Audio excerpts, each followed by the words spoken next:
বাবা অবুঝ শিশু সন্তানেরও খাওয়ায় হারাম টাকা কামাই করে। সন্তানের রক্ত পিওর, স্ত্রীর রক্ত পিওর, কোনো ভেজাল নাই। ও স্বামী নামের কুলাঙ্গার, তুমি হারাম টাকা কামাই করে ঘরের স্ত্রীর রক্ত কেন নাপাক করো বলো?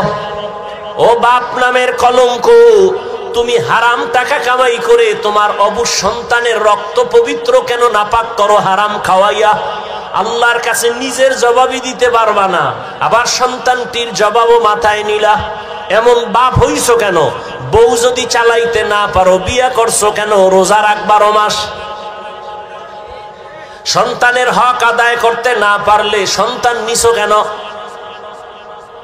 এরে নবীর আশিক, আল্লাহর ভয় অন্তরে জমা করো। রমজানের রোজার মাধ্যমে এমন বরকত, একটা রোজার দাম কত? হাদিসে পাকে রহমতের নবী বলেন এক রোজার দাম কয়েকটা জন্মগত কাক।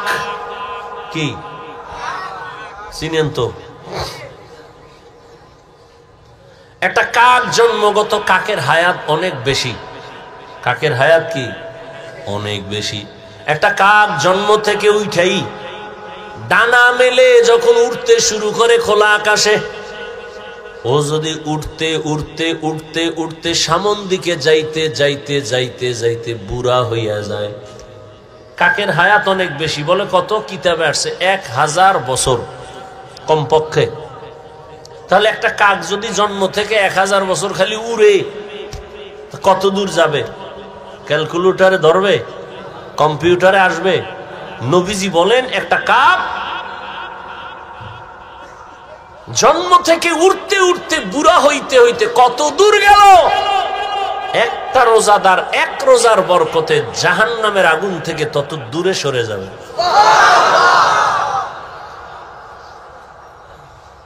এজন্যই তো রহমতের নবী সারা রমজান আমলের উপরে জীবন কাটাইলেন। এই শাবানে নবী রোজা রাখছেন।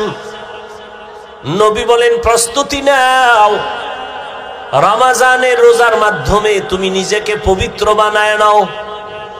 কয়দিন রোজার হালাতে রে বাবা তুমি কষ্ট মনে করো, অথচ তোমার মতো কত আল্লাহর বান্দারা রড ফ্যাক্টরিতে কাজ করে রোজা ছাড়ে না, সিমেন্ট ফ্যাক্টরিতে কষ্টের কাজ করে রোজা ভাঙে না, রাস্তায় গাড়ি চালায় রিক্সা চালায় কষ্ট করে রোজা ভাঙে না। এমন নাই?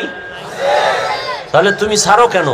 রমজান তো এমন বরকতের মাস, একটা নফল আমল ফরজের সমান সওয়াব। একটা ফরজ আমল 70টা ফরজের সওয়াব। তাহলে এই মাস আগামী বছর পাবেন, গ্যারান্টি আছে? এত মজার এত দামি মাস, এই বরকতের মাস। রোজাদার একটা রোজার ফজিলত যদি এমন হয় তো 30টা রোজা রাখলে কত ফজিলত। আল্লাহ বলেন রোজাদার তোমার পুরস্কার কেমন? বলে আমি আল্লাহ তোমার হয়ে যাব, আর কোনো পুরস্কার নাই। পুরস্কার কি? আমি আল্লাহ নিজে তোমার হয়ে যাব।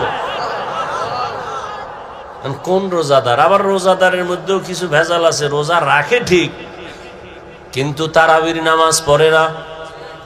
আবার অনেকে পড়ে ঠিক, প্রতিদিন পড়ে না। আবার অনেকে পড়ে কিছুদিন, তাও পুরা 20 রাকাত পড়ে না। ও 8 রাকাতওয়ালা বাবারা, যদি আপনি মনে করেন 8 রাকাতের উপরে তারাবি পড়বেন না, আগামী রমজান পাওয়ার গ্যারান্টি নাই। এখনই তো বলে ফেললাম একটা নফলের মূল্য ফরজের সমান। আপনি যদি মনে করেন 8 রাকাতের বেশি তারাবি পড়বেন না, তাহলে আপনি বাকি 12 রাকাতও পড়েন, অন্তত তারাবি না মনে করলেও নফল হিসাবে পড়ে নেন। নফল হিসাবে বাকি 12 রাকাত পড়েন। কেন ছাড়বেন? আল্লাহর জন্য করবেন। এত সুযোগ পাইয়াও যদি ছেড়ে দেন, আল্লাহর কাছে কি নিয়ে দাঁড়াবেন? রমজান এমন বরকতের মাস, রহমতের নবী একদিনে 1 খতম, 3 দিনে 1 খতম কোরআন পড়েছেন। এই রমজানুল মুবারক দুনিয়ার লাইনেও মানুষ লাভবান হয়, আখিরাতের লাইনেও লাভবান হয়। এই রমজানের মধ্যে কয়েকটা আমল বেশি বেশি করবেন। তো তারাবি আছে, রোজা আছে, আর একটা আমল হলো কোরআনের তেলাওয়াত। যারা পারেন না বইলে আল্লাহর কাছে কি কইবেন? আমগোদারে না জবাব দিলেন পারি না। পৃথিবীতে যত ভাষা আছে আরবি ভাষার মতো সহজ কোনো ভাষা নাই। কোরআন শিখতে 20 ঘন্টা টাইম লাগে। কয় ঘন্টা? তাহলে আপনি প্রথম রমজানে যদি সময় দেওয়া শুরু করেন প্রতিদিন 1 ঘন্টা, তারাবির পরে অথবা সাহারি খাইয়া ফজর পরে 20 রোজায় আপনি কোরআন ধরে ফেলবেন। এত সুন্দর কোরআন, এই বয়ান শুনতেছেন কোরআনের এত ভালো যদি লাগে, সে কোরআনটা পড়েন না কেন? ছেলেকে পড়ান না কেন? মেয়েকে কোরআন শিখান না কেন? মাকে কোরআন পড়ান না কেন? ইয়া আইয়ুহাল্লাযীনা আমানুত্তাকুল্লাহ, আল্লাহর ভয় অন্তরে জমা করো।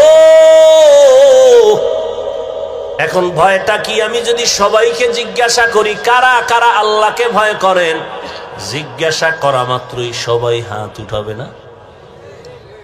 কিছু চালাকেরা পারলে পা উঠায় দিবে, বলবে আমরা 4 হাত পায়ে আল্লাহরে ভয় করি, হুজুরদের থেকেও বেশি ভয় করি, নামাজ না পড়লে কি হবো, দিল পরিষ্কার।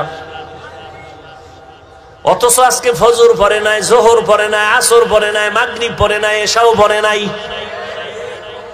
আল্লাহরে ভয় করি। আমি 5 বেলার নামাজ পড়িয়াও বলি আল্লাহকে ভয় করি। আপনি রোজা না রাখিয়া বলেন আল্লাহকে ভয় করি, আমি রোজা রাখিয়া বলি আল্লাহকে ভয় করি। আল্লাহর ভয় আসলে আপনার অন্তরে আল্লাহর ভয় নাই। কারণ যে একজন সাপ ভয় পায়, সাপ, সে সাপ ধরবে? ওরে সাপ যেখানে থাকবে সেখানেও যাবে না। মাঝে মাঝে ঘুমের মধ্যে সাপ সাপ কয়ে চিল্লানি দেয়, ভয়। একটা সন্তান বাবাকে ভয় পায়, মাকে ভয় পায়, তার প্রমাণ মা বাবার সামনে অন্যায় করে না। একটা ছাত্র শিক্ষকের ভয় পায়, তার প্রমাণ ছাত্র শিক্ষকের সামনে অন্যায় করে না।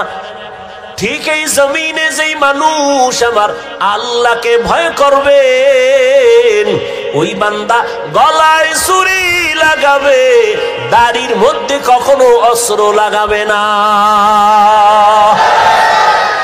हर के दारत खौफे हक दर दिल मदाम जन्नतुल मावा देहद ओ रामक। एक दलेर दाढ़ी छोड़ो আর এক দলের নাই। ছোটওয়ালারা মনে করে মোটামুটি জান্নাতের মাঝখানে আছি, যারা পুরা ক্লিন একদিকে চাইয়া চাইয়া ভাবতে আছে এত শেষ। হ্যাঁ, ভালো করে মাসআলা শুনেন। যারা দাড়ি ছোট রাখে, ক্লিন রাখে, দোনো দলের গুনাহ সমান। দোনো দলের গুনাহ, গুনাহ টুনা তো পরকালের ভিডিওটি মরার পর। নগদ একটা শাস্তি হলো যৌবন থাকবে না, এটা নগদ শাস্তি। কি থাকবে না? এই জন্য হারবাল কোম্পানির আমদানি বাইরে গেছে না, ওপেন চ্যালেঞ্জ দেয়। এই পরিমাণ বেলাজা বেহায়া জগতে আর আছে?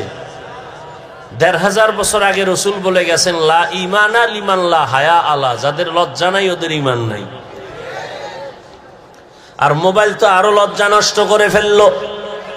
ঘরে ঘরে ঘরে ঘরে, রুমে রুমে মোবাইলের জেনা, চোখের জেনা, কানের জেনা, হাতের জেনা, অন্তরের জেনা। সারাটা রাত মোবাইলের দিয়ে তাকায় তাকায় গুনাহ, কবিরা গুনাহ দেখে, কবিরা গুনাহ দেখে। মাও দেখে, বাবাও দেখে, আমার ভাই দেখে, বোনেরাও দেখে। ঘরটা যেন জেনার আড্ডাখানা, সারা রাত শুধু জেনা চলে। আল্লাহ মাফ করেন, এমন অন্যায়। ও যুবক, 40 বছর পর্যন্ত তোমার চেহারাটা উজ্জ্বল থাকবে, নষ্ট হবে না। কিন্তু কি দুঃখ,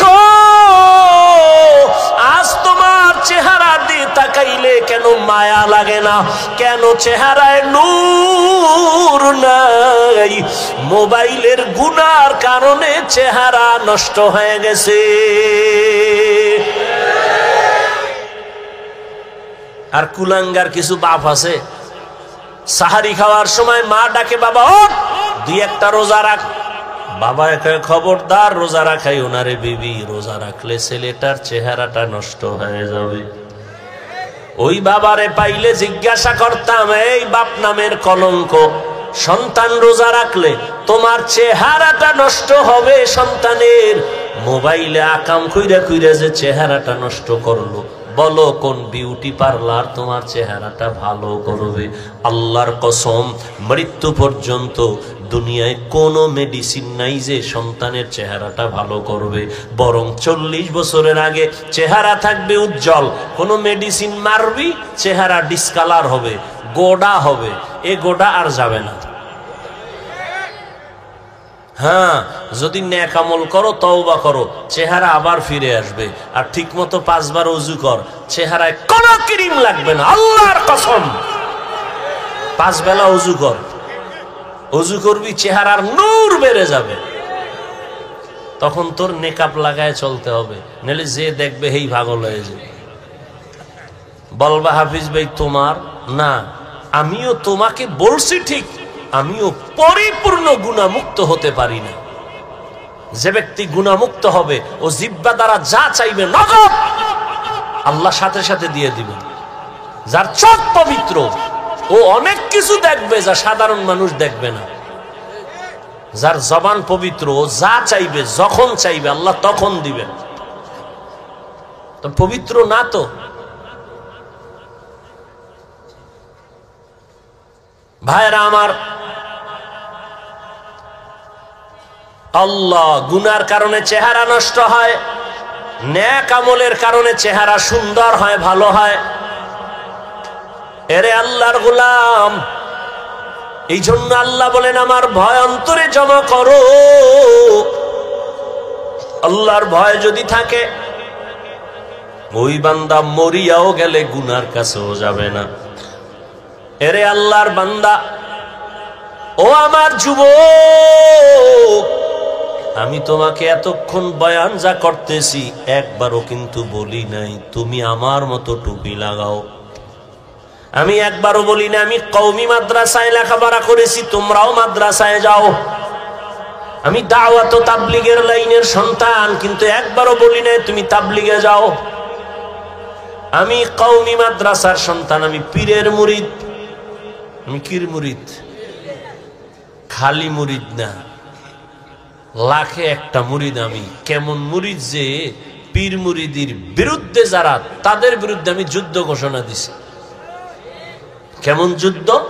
এই জমিনের মধ্যে যে বলবে আমরা পীর আউলিয়া মানি না, ওলি মানি না, আউলিয়া মানি না, আল্লাহর জাতের কসম আমি বলবো তারা কোরআন মানে না, বুখারী শরীফ মানে না, তারা ভণ্ড ভণ্ড ভণ্ড।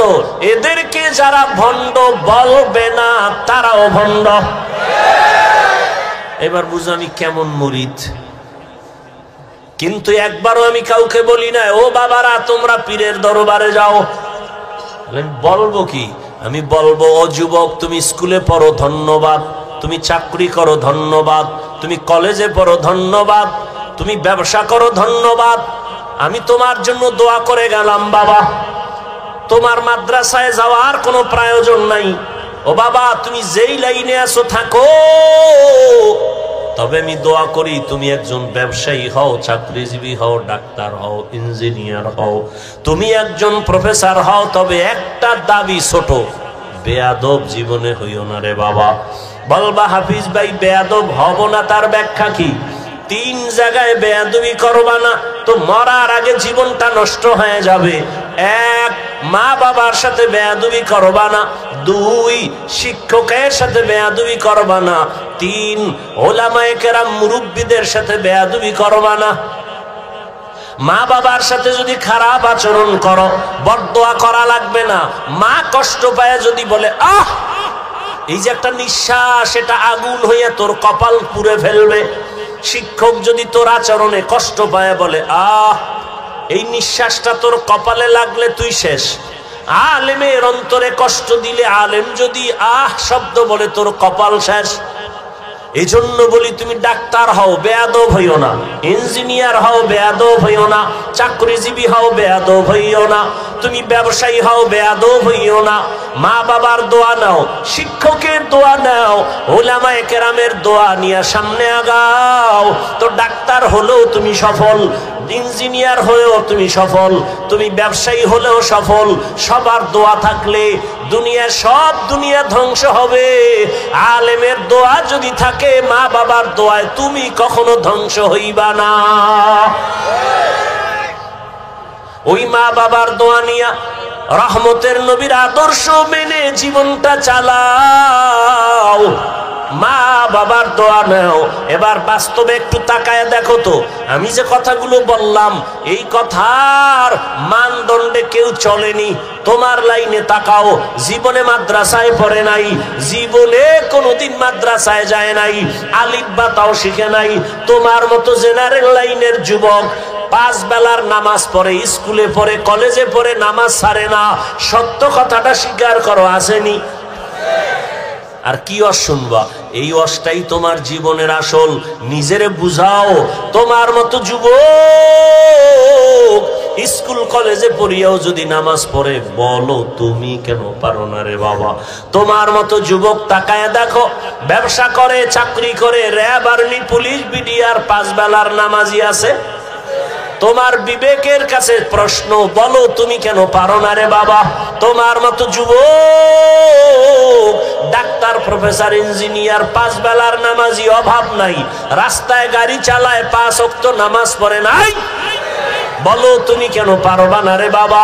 তোমার মতো যুবক শ্রমিকের কাজ করে, নদীর মধ্যে মাছ ধরে, নামাজ ছাড়ে না, বলো তুমি কেন পারবা না?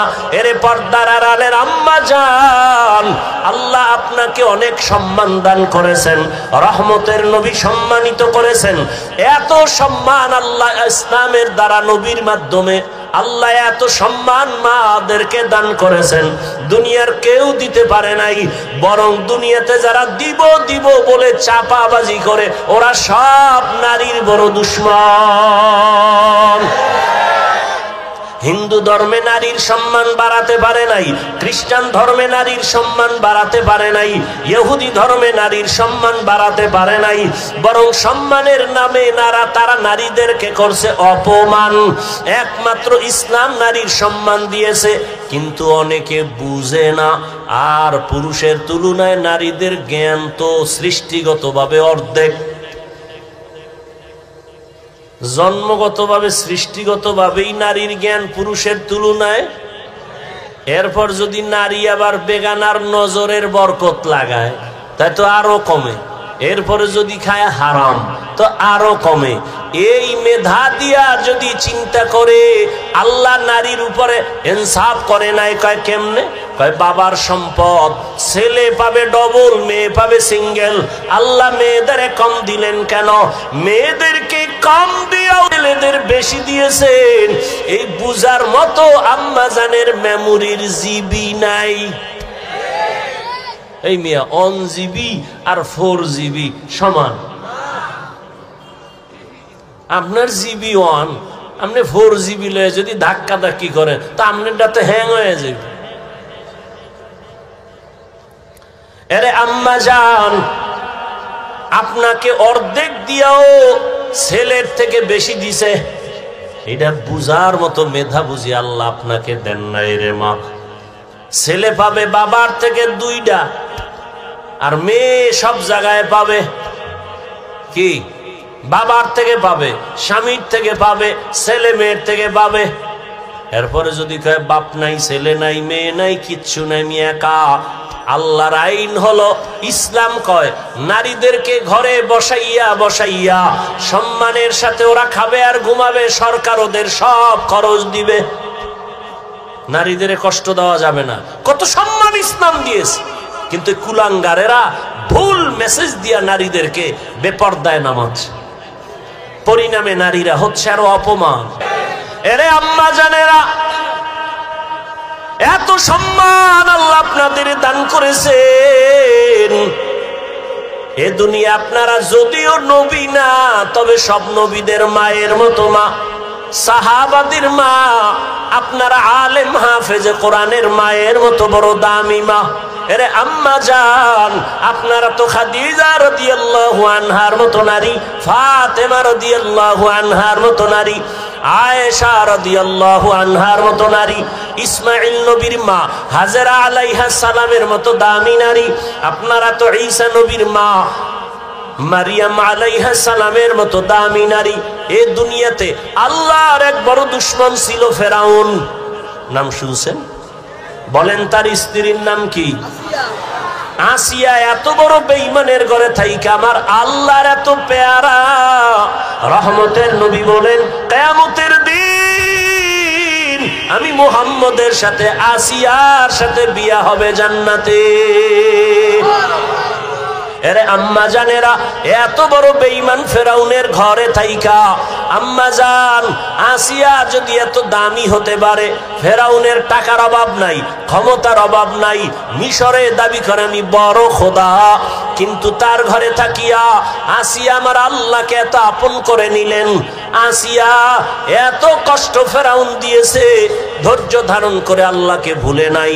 ইন্তেকালের সময় ফেরাউন ওই আসিয়াকে ফাঁসির মঞ্চে নিয়ে গেছে। আসিয়া কাঁদতেছেন, হঠাৎ করে আবার হাসতেছে।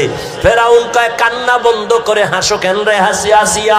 কয় রে এ ফেরাউন, আমি তাকাইয়ে দেখি আল্লাহ পাক লক্ষ লক্ষ ফেরেশতা পাঠাইছে আমাকে স্বাগতম দিয়া জান্নাতে নেওয়ার জন্য। এবং আল্লাহ যেই জান্নাত আমি আসিয়াকে দিবেন, ওই জান্নাতের ছবি আমি এখন দেখতেছি তাকাইয়া।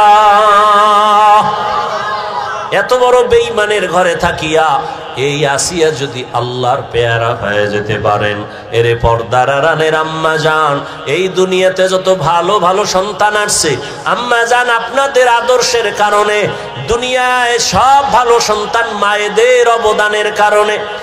ছোট একটা ঘটনা বলবো। মদিনাতুল মুনাওয়ারা থেকে আল্লাহর পেয়ারা এক গোলাম ভারতের জমিনে আসছেন কালেমার দাওয়াত দেওয়ার জন্য, যার নাম আপনারা জানেন, খাজা মুঈনুদ্দিন চিশতি আজমিরি রহমাতুল্লাহ আলাইহি। মদিনাতুল মুনাওয়ারা থেকে ভারতে ঘুরে ঘুরে ঘুরে ঘুরে কালেমার দাওয়াত দেয়। দিতে দিতে তার হাতে লক্ষ লক্ষ লক্ষ বিধর্মী কালেমা পড়ে মুসলমান হয়ে গেল। বলে কত লক্ষ? কেউ বলে 90 লক্ষ, কেউ বলে আরো বেশি। খাজা মুঈনুদ্দিন খুব খুশি। আম্মাজানের সামনে একদিন আনন্দিত হয়ে গেলেন। আম্মাজান বলে, মুঈনুদ্দিন এত আনন্দ কেন রে বাবা বলো? মুঈনুদ্দিন বলে, আম্মাজান খুশির খবর, ভারতের ভেতরে লক্ষ লক্ষ বিধর্মী আমি মুঈনুদ্দিনের হাতে কালেমা পড়েছে। আম্মাজান বলে, এই মুঈনুদ্দিন, এটা তোমার বাহাদুরি না, আমি মায়ের অবদান। কার অবদান? খাজা মুঈনুদ্দিন বলে, মা তোমার কি অবদান একটু বলো। আম্মাজান বলে, ও মুঈনুদ্দিন, তুই আমার গর্বে যখন আসছ, আল্লাহর কসম, তুই আমার গর্বে আসা পরে আমি এক রাতও ঘুমাইতাম না। আমি গভীর রাতে সিজদায় পড়ে আল্লাহর আদালতে কান্না করতাম আর বলতাম, হে মালিক, আমার গর্বের সন্তানটাকে তুমি ওলি হিসাবে কবুল করে নাও।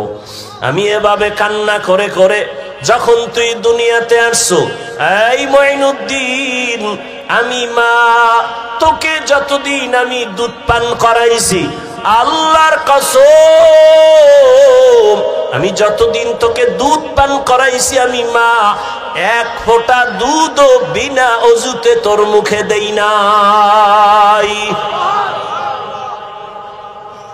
এমন মা সারা দুনিয়ায় পাওয়া বড় কঠিন, বাংলাদেশ বাদ দেন। এমন মা, যেই মা বিনা উজুতে বাচ্চাকে দুধ দেয় না, এমন বাচ্চা তো জগৎ শ্রেষ্ঠ আল্লাহর ওলি হবে। কিন্তু খাজা মুঈনুদ্দিনের ভক্তদের উপায় কি? এরা যে বয়ে বয়ে খালি গাঞ্জাই খায়। একটার চেহারার মধ্যে মদিনার কোনো নিদর্শন নেই। এরা সব মুঈনুদ্দিনের ভণ্ড ভক্ত, আমরা আসল ভক্ত। কি খাজা মঈনুদ্দিনের মা কত ধন্য মা।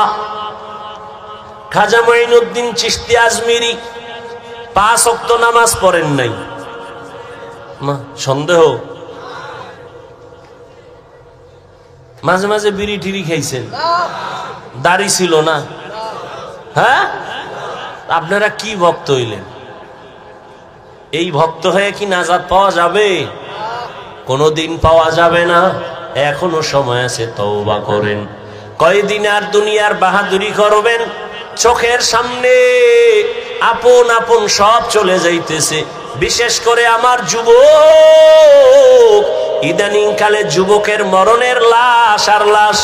করোনায় যুবকের লাশ, ছাত্র জনতার আন্দোলনে যুবকের লাশ, ডেঙ্গুর মহামারীতে যুবকের লাশ, ঘুমের বিছানায় যুবকের লাশ, গাড়ির নিচে পানির মধ্যে যুবকের লাশ।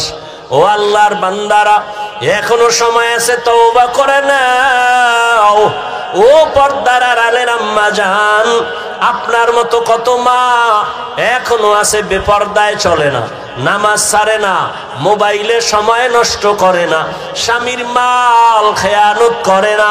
আপনারা কেন পারেন না?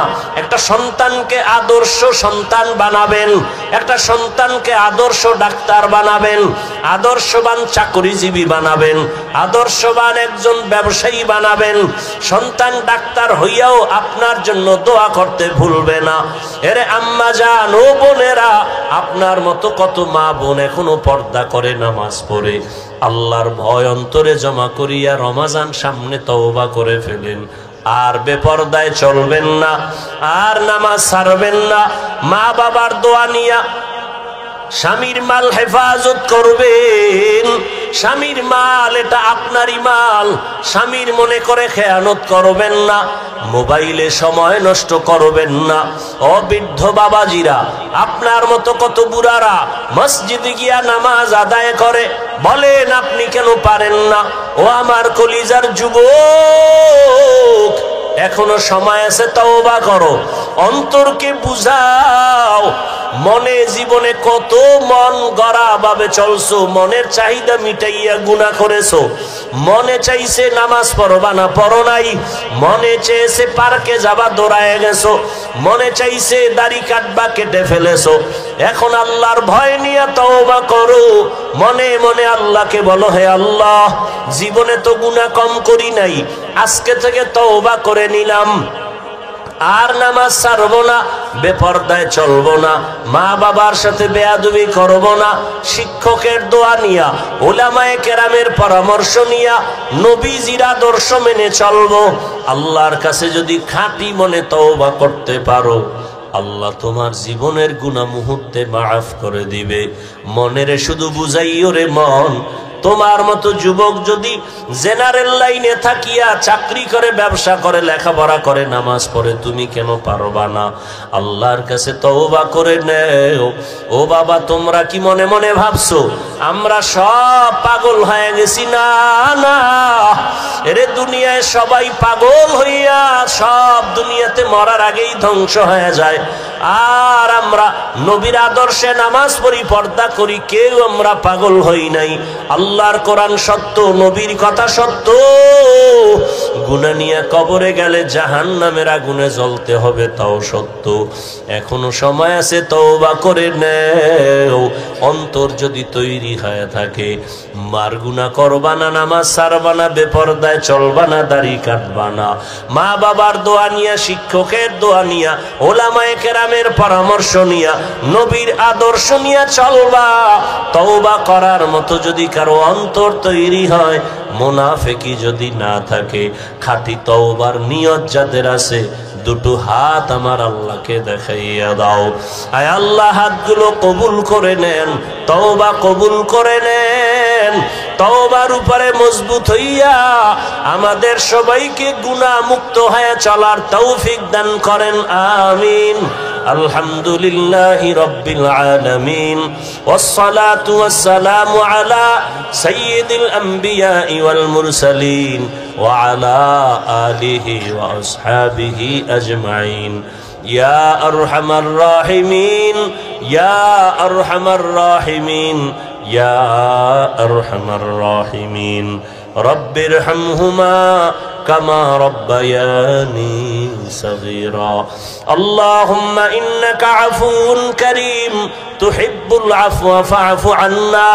আল্লাহুম্মা ইন্না নাসআলুকা রিযাকা ওয়াল জান্নাহ ওয়া নাউযু বিকা মিন সাখাতিকা ওয়ান নার। রব্বিরহামহুমা কামা। তো রমজানের মাস বড় বরকতের মাস, এটা 3 ভাগে ভাগ করা। রহমতের 10 দিন, মাগফিরাতের 10 দিন, নাজাতের 10 দিন। এই বরকতের মাস আল্লাহ কেন দিয়েছেন? তাকওয়া অর্জন করার জন্য। তাকওয়া মানে আল্লাহর ভয়। আল্লাহর ভয় মানে কি? বলে আল্লাহর ভয়টা যার অন্তরে থাকবে ওই বান্দার নাম হবে মুত্তাকি। মুত্তাকিনদের জন্য বিনা হিসাবে জান্নাত। আল্লাহর ভয় যার অন্তরে থাকবে ওই বান্দা গুনাহ কখনো করবে না। আল্লাহর ভয় এমন এক দামি সম্পদ, এই ভয়টা অন্তরে জমা করাটা রোজার দ্বারা যেমন সহজ, অন্য আমলের দ্বারা সহজ না। যেমন রোজাদারকে দেখবেন সারাটা দিন রোজা রাখে, ক্লান্ত, ইফতারির আর আধা ঘন্টা সময় বাকি, তখন এমন ক্ষুধা লাগে পেটের ভেতরে, সামনে পানি তাই পাইলেই মনে হয় এক টানে 3 লিটার থাকবে না। সামনে 10 জনের ইফতারি দেশে 10 প্লেটে, মনে মনে কে তো আমার একারই লাগবে, কি দিল। মনে মনে দোয়া ইনুস পরে 2-1 জন উঠতে যাইতো, তাহলে 2 প্লেট আমি পাইতাম।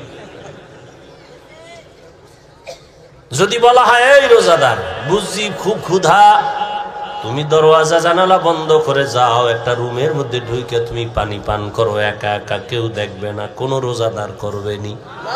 কেন? আল্লাহর ভয়। পানির মধ্যে ডুব দিয়ে গোসল করবে, কিন্তু 1 ঢোক পানিও পান করবে না, এটাই আল্লাহর ভয়। সামনে খানাও রেডি, পেটেও ক্ষুধা, খায় না। খানাটা তো আর হারাম না, এই মুহূর্তে খায় না কেন? আল্লাহর ভয়। এই সাধনাটা বাকি 11 মাস রাখো।